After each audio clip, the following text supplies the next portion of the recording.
Hola, saludos y bienvenidos a la videotutoría de programación del 29 de noviembre. Bien, la situación actual más o menos del desarrollo de la asignatura es que, como he visto, buena parte de vosotros habéis entregado ya el proyecto 4 que espero revisar a lo largo de esta semana. Eh, Como comenté en un principio, los plazos intento que sean deliberadamente, entre comillas, tardíos. De todas formas, insisto en que si alguno de vosotros pues tiene alguna circunstancia o problema o situación, porque entiendo que sois alumnos de semipresencial y por lo tanto con muchas circunstancias diversas, repito, si alguien tiene algún problema, circunstancia que le evite poder entregar a tiempo en el plazo marcado cada uno de los proyectos, pues no tiene más que ponerse en contacto conmigo, por ejemplo, por correo electrónico, comentarme la situación y, por lo tanto, como está indicado en la guía didáctica, pues trataremos la cuestión, a ver qué sucede y si se puede ampliar ese plazo y bajo qué circunstancias, ¿de acuerdo? Siempre buscando que cualquier circunstancia personal justificada pues no interrumpa el hecho de que se pueda seguir la asignatura pues negociando algún tipo de ampliación de plazo siempre justificado y en las condiciones establecidas en la guía didáctica. Corregiré este proyecto 4 esta semana. En esa corrección, repito, y en la misma línea que en correcciones anteriores, pues comprobar que el programa funciona. Sobre todo, muy importante que esté comentado vuestro código, no tengáis preocupación en comentarlo, aunque sea de forma excesiva. Es muy conveniente, especialmente para todos aquellos de vosotros que os estáis iniciando en programación y es la primera vez que abordáis cuestiones de programación, porque un código muy comentado, aunque sea de forma excesiva incluso al principio, siempre ayuda después a poderlo recuperar y a poderlo revisar y a poder entender cada uno qué es lo que está haciendo. Y además porque el día del examen, que no es exactamente un examen, una prueba, sino que, como ya he comentado y iremos comentando, será pues una pequeña exposición de vuestro trabajo, ¿de acuerdo?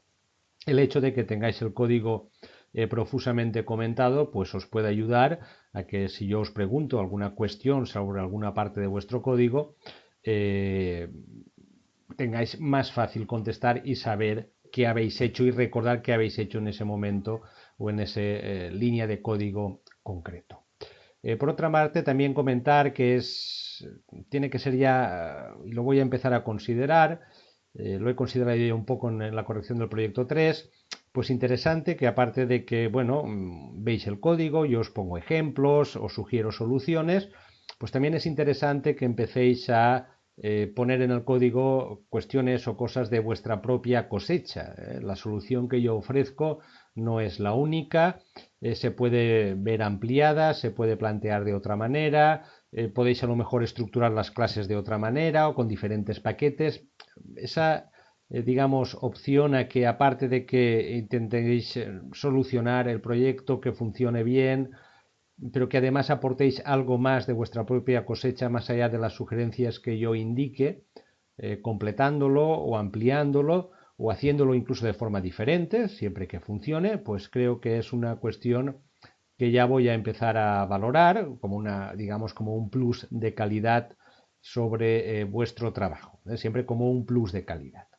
Por ejemplo, en el proyecto 3 y 4 definíamos una clase jugador con algunos métodos, pues bien, hay algunos de vosotros que habéis incluido algunos métodos más para hacer algunas comprobaciones extra, que habéis incluido algunos campos más que pueden resultar interesantes posteriormente, etcétera, etcétera. Digamos que esa variación, esa ampliación, ese interés en completar o ampliar el código más allá de las sugerencias realizadas para su resolución, pues repito que será valorada como ese plus de calidad que a lo mejor decide pues entre el 8 y el 9, entre el 9 y el 10 o cuestiones por el estilo. ¿De acuerdo? También, como comenté, estamos ahora con el proyecto 5, que considero que es interesante que lo terminéis y entreguéis antes de las vacaciones de Navidad, como mínimo, ¿de acuerdo? Para a continuación, digamos, plantear una cuestión diferente. Es decir, hasta este momento hemos planteado entregas de, entre comillas, pequeños proyectos en los que sucesivamente pues íbamos introduciendo algunas de las novedades con respecto a programación o a utilidades de programación. La idea es que ahora pues nos enfrentéis digamos, a un proyecto un poco más grande, más dilatado en el tiempo, que no sean esos pequeños proyectos con el cual vamos dando pasos. La idea es que a partir del proyecto 5, pues ya, y juntamente con el proyecto examen, pues a partir del proyecto 5 se amplíe. Recordad que en el proyecto 5 tenemos la ventana de introducción de los datos y a partir de ahí se abrirá la ventana de juego, pues que intentéis de aquí a finales de enero, por lo tanto planteo un proyecto un poco más largo en el tiempo, implementar en esa segunda ventana una versión operativa y completa del juego Mad Dice, de aquí a finales de enero. Entre medias está el examen, la semana, de acuerdo, a mediados de enero. Concretamente, la semana del 16 de enero está el examen. El examen, que repito, no es el global de calificación de la asignatura, sino tan solo un 20%, pues si le habéis dado ya un vistazo, pues os plantea varias opciones que serán evaluadas y que precisamente van en el sentido de ver y valorar pues ese esfuerzo que habéis hecho o ese trabajo que os planteo para que vayáis implementando el juego Mad Dice en esa ventana juego, con la idea de que en ese proyecto examen voy a valorar cuánto habéis avanzado y con el objetivo de que a finales del mes de enero pues tengáis una versión operativa y programada del juego Mad Dice antes de pasar al tercer y último bloque de la asignatura, en donde continuaremos pues desarrollando ese juego como, digamos, base para continuar incluyendo ampliaciones sobre cómo programar, en este caso en Java. ¿De acuerdo? Por lo tanto, esa es, digamos, un poco la idea y la planificación. Ese proyecto, examen, y ese proyecto de finales de enero de implementación del juego no requiere muchos más conocimientos de los incluidos en los dos primeros bloques de la asignatura. Lo que requiere, obviamente, pues es un trabajo pues un poco más organizado, un trabajo más a pasos, porque hay que meter más cosas en el código y hacer un código más largo. En todo caso, y para hoy, recordar que para poder abordar esa implementación del juego Mad Dice a partir de la segunda ventana que se abra después de haber lanzado la ventana de login, es interesante que acabemos de repasar algunos de los contenidos del bloque 2 que os podrán ser de utilidad. Bien, vamos a echar un vistazo. A este respecto, en el bloque 2 y en mi cuenta de GitHub y en el enlace correspondiente, pues tenéis algunos programitas más que os introducen cómo utilizar ciertos recursos en Java que, repito, van a ser útiles para plantearos y plantearse esa implementación completa de una versión previa del juego Mad Dice a finales de enero y entre medias para el proyecto de examen. Tenemos una, que es la llamada lección 16, que es imágenes. La lección 16 de imágenes, vamos a ver el código, nos ilustra cómo introducir una imagen en nuestro programa. Abrimos el código, ¿de acuerdo? Vemos la página de diseño y vemos que lo que tenemos básicamente es un JFrame, nuestro Content Panel con un layout absoluto, como siempre, y una etiqueta, un label, ¿de acuerdo? Un label en la que hemos puesto una imagen. Hemos puesto una imagen en la versión del juego, vamos a introducir imágenes de dados que tenéis disponibles para implementar el juego. Veamos el código. ¿De acuerdo? El código tiene, como siempre, el main correspondiente, su constructor y aquí dentro del constructor pues está todo lo que se genera cuando en el JFrame pues introducimos el JLabel correspondiente y fijémonos en esta parte de código. Tenemos aquí, le hemos llamado label etiqueta, es un nuevo JLabel y primero nos fijamos en cómo vamos a meter la imagen.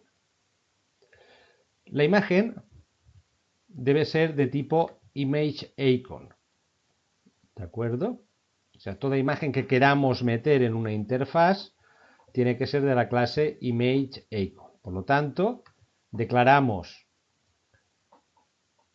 un objeto del tipo ImageIcon que llamamos imagen. Es un nuevo objeto de la clase ImageIcon. Y a ImageIcon, al constructor, le tenemos que pasar la referencia de la imagen que queremos colocar. Nuestra imagen es una imagen que se llama dado.jpg. Lo más conveniente, como veis aquí, es que creemos una carpeta que, por ejemplo, vamos a llamar imágenes. De manera que dentro de la carpeta imágenes, simplemente copiando y pegando, colocaremos nuestra imagen .jpg. Y aquí decimos que vamos a crear un objeto ImageIcon que llamaremos imagen, que será un nuevo objeto. Este es el constructor correspondiente y le tenemos que colocar, vete aquí el código, la URL, la dirección de localización de esa imagen. Para que el constructor coja esta imagen, en este caso un JPG, y la asigne a ese objeto ImageIcon que hemos llamado imagen. Nuestra imagen está dentro de una carpeta que se llama imágenes. Imágenes. Y dentro de imágenes, nuestra imagen es dado.jpg. Y esta carpeta imágenes la hemos incluido como una carpeta dentro de nuestro proyecto. ¿Cómo le decimos, de acuerdo, que coja ese recurso que está en la carpeta imágenes y que se llama dado.jpg? Daros cuenta que aquí ponemos entre comillas el string que nos define la carpeta y el lugar donde está esa imagen. A través de, primero, la opción getClass, entre paréntesis, que nos indicará que lo tenemos que buscar dentro de nuestro proyecto y, una vez que lo busque dentro de nuestro proyecto, que coja el recurso cuya dirección en la cual la podemos encontrar es esta. Esta es la manera estándar para trabajar con imágenes que colocamos dentro de una carpeta, ved que lo tenéis estructurado, dentro de nuestro proyecto.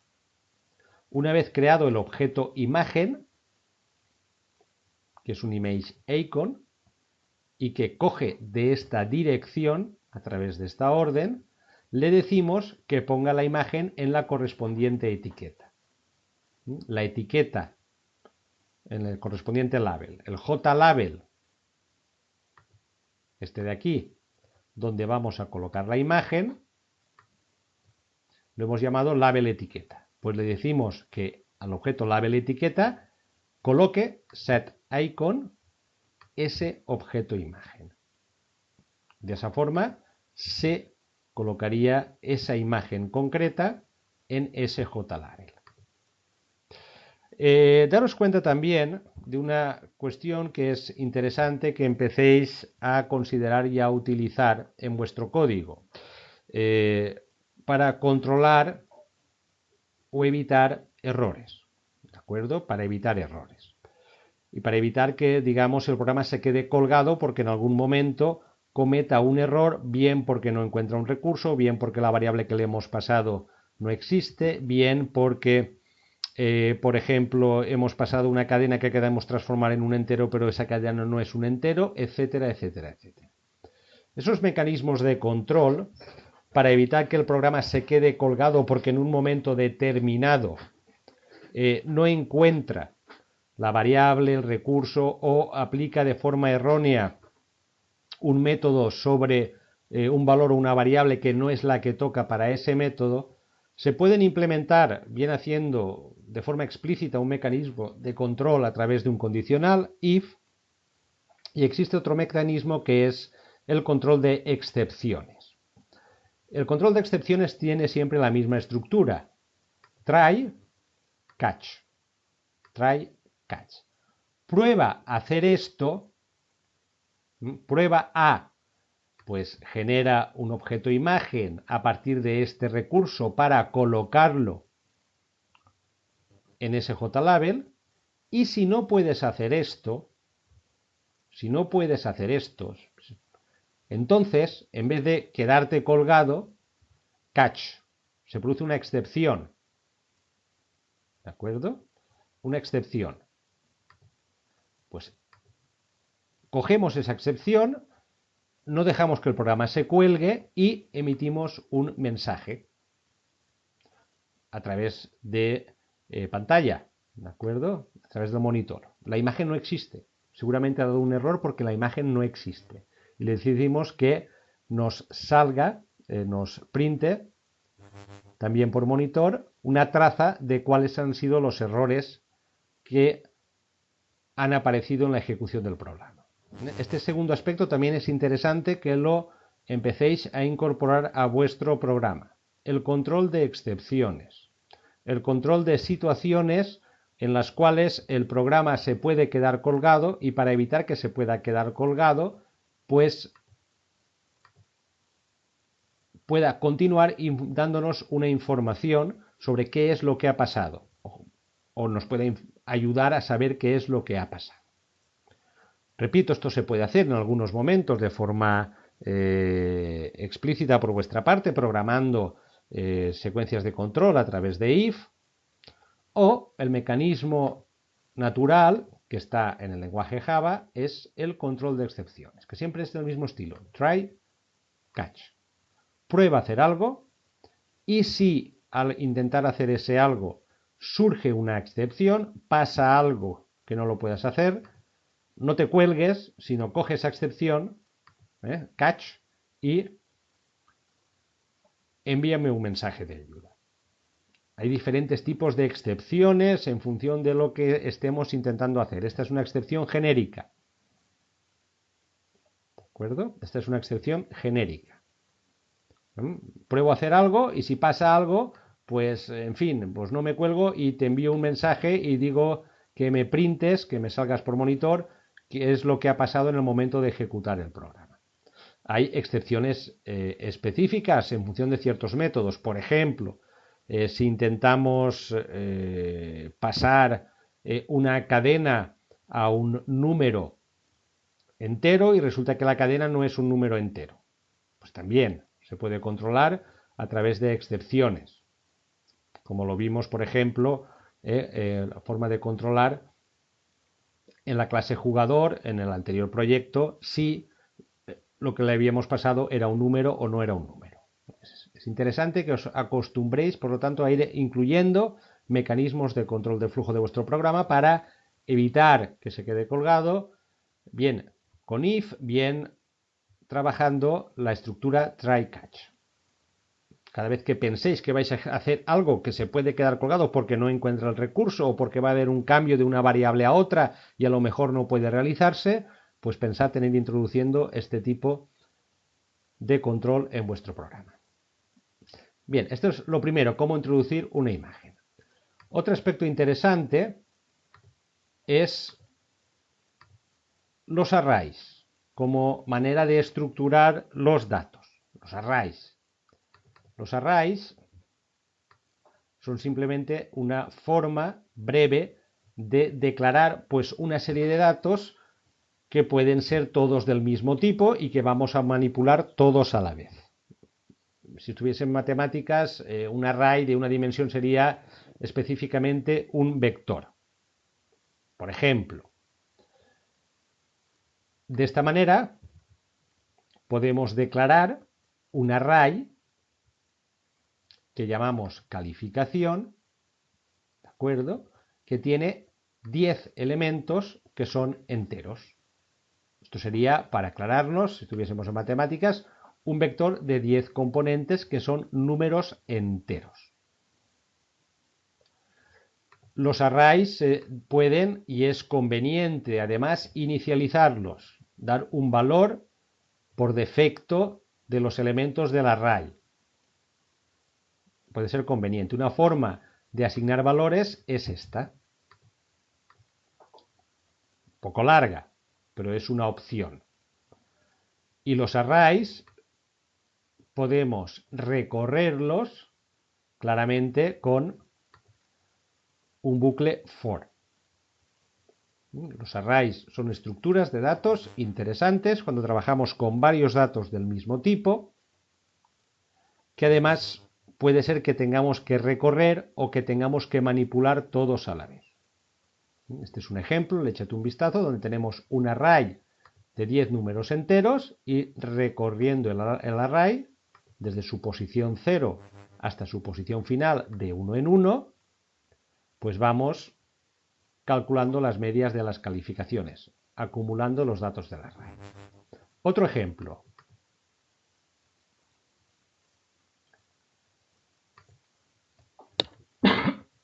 De cómo utilizar arrays. Esto, que es parecido al anterior, nos define un array que llamamos método 1, compuesto por 5 números enteros, y que rellenamos uno por uno.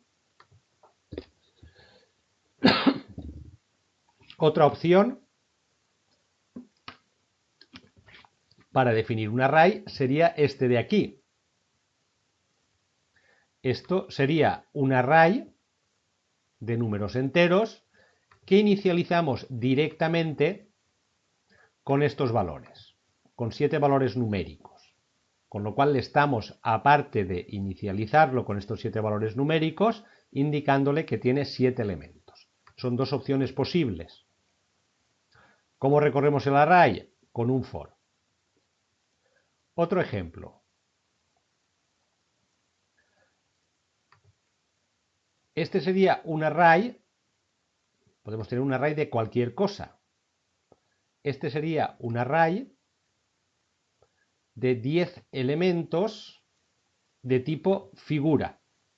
Figura es simplemente una clase que hemos definido con sus atributos, alto, ancho y superficie, su constructor y sus getters y sus setters. Se pueden definir arrays de objetos y de objetos, ¿de acuerdo? También de clases que hayamos definido nosotros.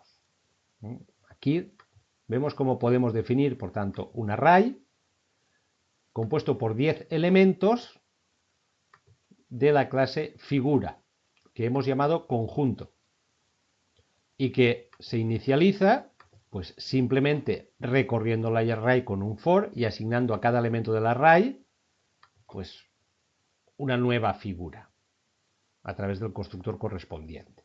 Un ejemplo de cómo definir un array de objetos y de inicializarlo. Objetos a partir de una clase que hemos definido nosotros. Vamos al último ejemplo. Aquí tenemos,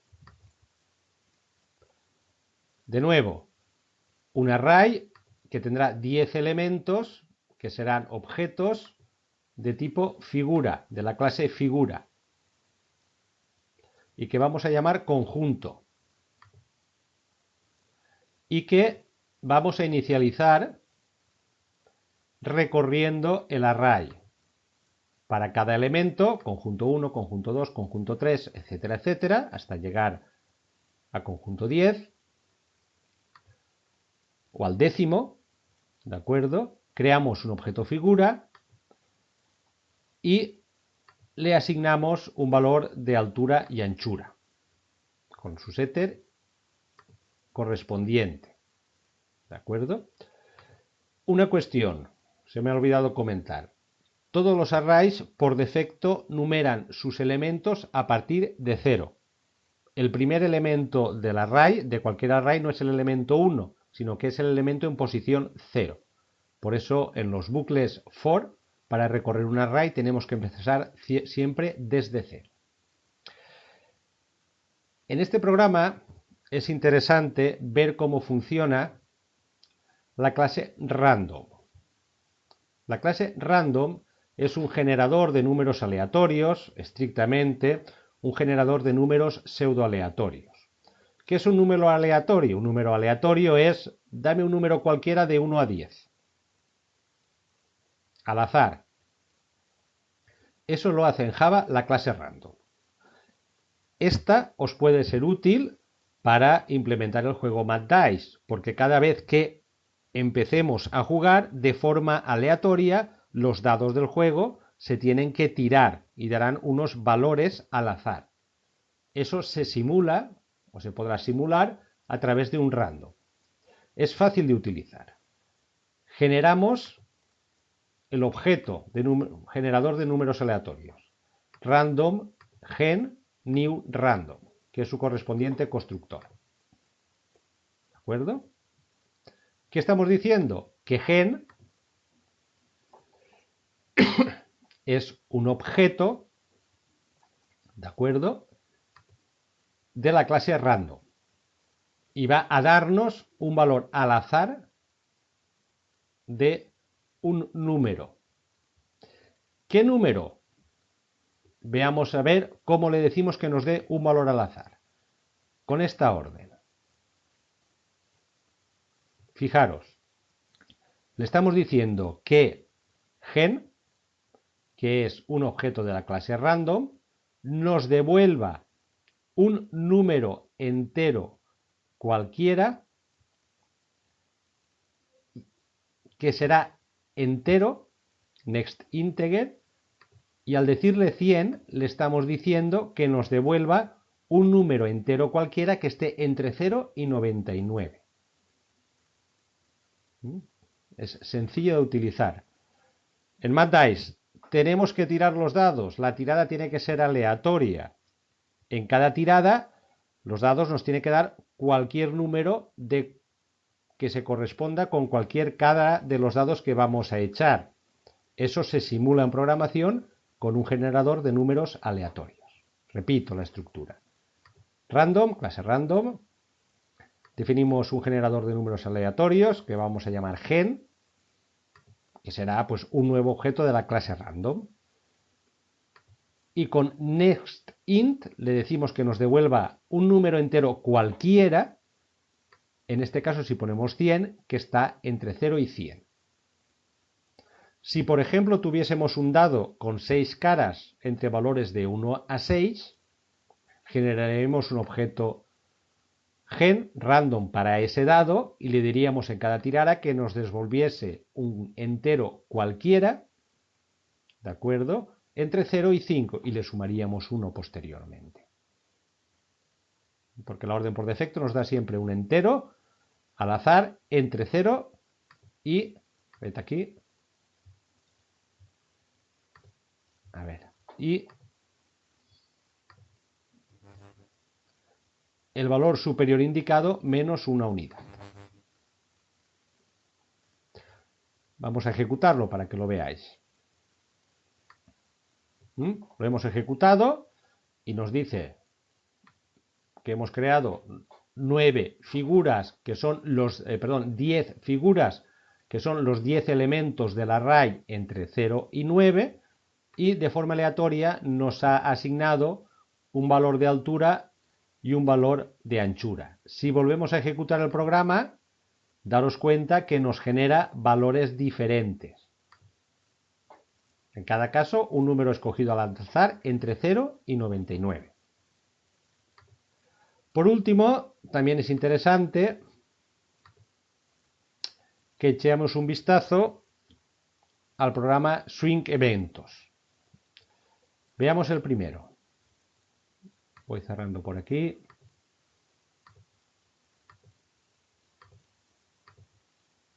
Porque tenemos que interactuar con nuestro interface del juego. Tenemos que interactuar con nuestro interface del juego. Veamos el diseño. El diseño lo que tiene es un botón. Ya habéis trabajado con botones y por lo tanto, ¿de acuerdo? Creo que ya sabéis cómo poner listeners sobre botones y eventos sobre botones. Una vez metido el botón dentro de nuestra interface, si se pulsa 2 veces, en el código aparece el listener correspondiente al botón. ¿De acuerdo? Este sería el listener de ese botón. Y simplemente decimos que, bueno, que a ese botón le asociamos un listener correspondiente a una nueva acción, de manera que cuando se pulse el botón haga algo. Necesitaremos botones en nuestra implementación del juego. Daros cuenta que siempre que generamos un programa automáticamente como un JFrame, en el main siempre nos aparece el try y el catch, el try y el catch. Intenta ejecutar el programa y si pasa algo, devuélveme por pantalla, por monitor, pues una traza de qué es lo que ha estado pasando para que no funcione. El segundo, que aún no hemos visto, ¿de acuerdo? Veamos aquí qué tenemos. Tenemos un label. Y sobre el label, este eventos 2 es un ejemplo de cómo poner un listener para mouse. Para que cuando yo pulse con el ratón, ¿de acuerdo? Este label, por ejemplo, el label donde vamos a poner el valor de un dado, cuando yo lo pulse, haga algo. Este es la manera, tenéis aquí el ejemplo, de cómo asociar un listener de clic de mouse a ese label. La estructura es la misma que tenemos en eventos 1.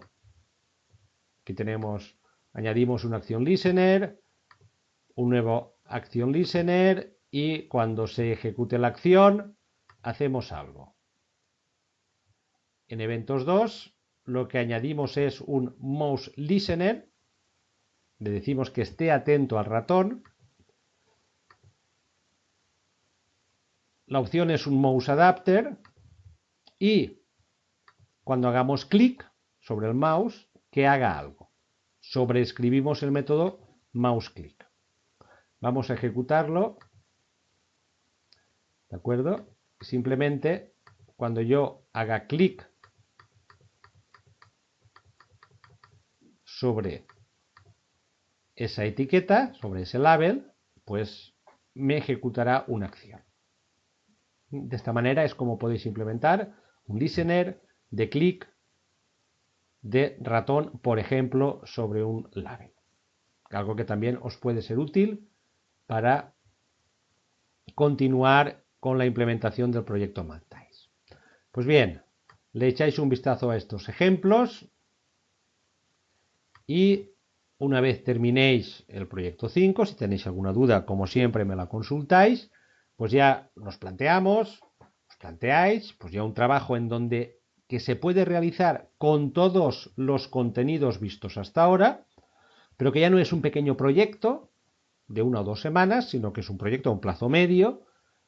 Repito, la idea es que a finales de enero tengamos todos implementados una versión básica de ejecución de Mad Dice y que para el proyecto examen, que es la semana correspondiente al 16 de enero, pues hayáis avanzado y me mostréis vuestro trabajo o vuestro progreso en este objetivo de implementar una versión del juego Mad Dice.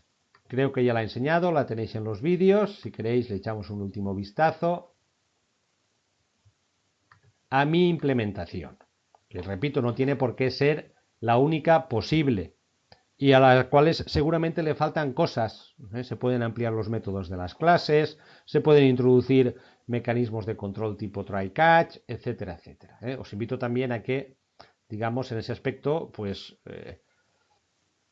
introduzcáis vuestras propias aportaciones más allá de las sugerencias que yo haga. Como veis, para mí es proyecto 6, es mi versión previa de Mad Dice. Tengo una carpeta llamada ventanas, la he llamado ventanas, como podría haberla llamado de otra forma, donde están todas las imágenes del juego que tenéis disponibles en proyecto examen dentro de una carpeta zip para que los podáis incorporar y pues echemos un vistazo para terminar a cuál puede ser una implementación completa del juego Mad Dice, que repito, la idea es que la podamos tener a finales de enero. Bueno, tenemos la ventana de introducción de datos del jugador.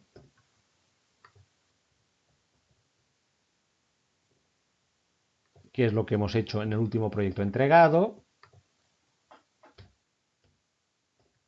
Y cuando le decimos a jugar, se tiene que abrir una nueva ventana.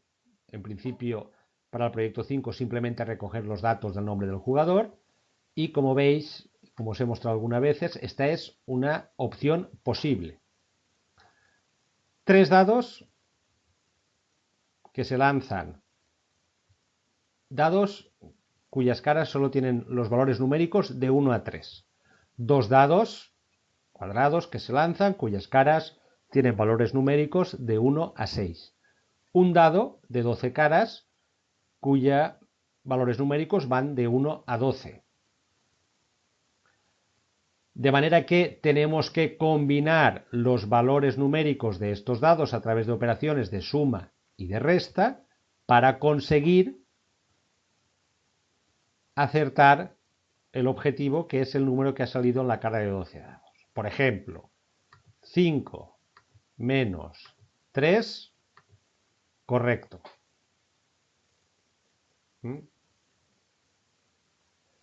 Quiero repetir, repito, como veis, han aparecido valores diferentes en los dados. Pues eso implica seguramente que tendremos que generar un método que llamaremos inicialización de los dados, donde, utilizando randoms, para cada uno de los valores posibles de cada uno de estos dados, se generará un valor aleatorio y en función del valor aleatorio escogeremos qué dado tenemos que meter en el correspondiente label. Y de nuevo repetir el juego. 6 más 1. Ya lo tengo. Correcto. Y ir incrementando la puntuación. Tiene muchas partes. Por eso es un proyecto ya más a medio plazo. Y por lo tanto tenéis que intentar haciéndolo por partes. La primera parte que os propongo, pues cómo meter las imágenes de los dados. Cómo meter las imágenes de los dados de forma aleatoria. Posteriormente, ir generando pues todo el interface necesario para el juego. Botones, como veis, para sumar y restar, botones para decir ya he terminado, botones para decir vuelva a iniciar el juego, campos de texto donde me dice si es correcto o no es correcto. Inténtalo de nuevo. Campos de texto donde me informa del nombre del jugador y va incrementando la puntuación. Por lo tanto, tiene muchas partes. La primera que os propongo es pues, intentar ver cómo metemos los datos de forma aleatoria cada vez que iniciamos el juego y posteriormente pues, ir configurando la interface y la lógica necesaria pues, para ir relacionándolo poco a poco. ¿De acuerdo? Iremos dando más, digamos, pistas o indicaciones de cómo ir haciéndolo en próximas semanas. De momento terminamos aquí. Ánimo y simplemente recordaros pues que es conveniente que el proyecto 5 se entregue en tiempo y forma o como mínimo antes de Navidad. Tenéis ya por tanto el proyecto examen, entre comillas. Ya sabéis que de cara a ese examen, que repito es un 20% de la asignatura, no va a implicar el suspenso de la asignatura en absoluto, pues qué es lo que se os va a pedir que expongáis. Ya hablaremos también de cómo transcurrirá el examen. Y repito, si alguien de vosotros en algún momento determinado, por causas, pues, trabajo, no sé qué, circunstancias personales que sean razonables, se ve un poco retrasado en la entrega de algún proyecto, simplemente que me lo comunique y comentamos las posibles soluciones. Hasta la próxima.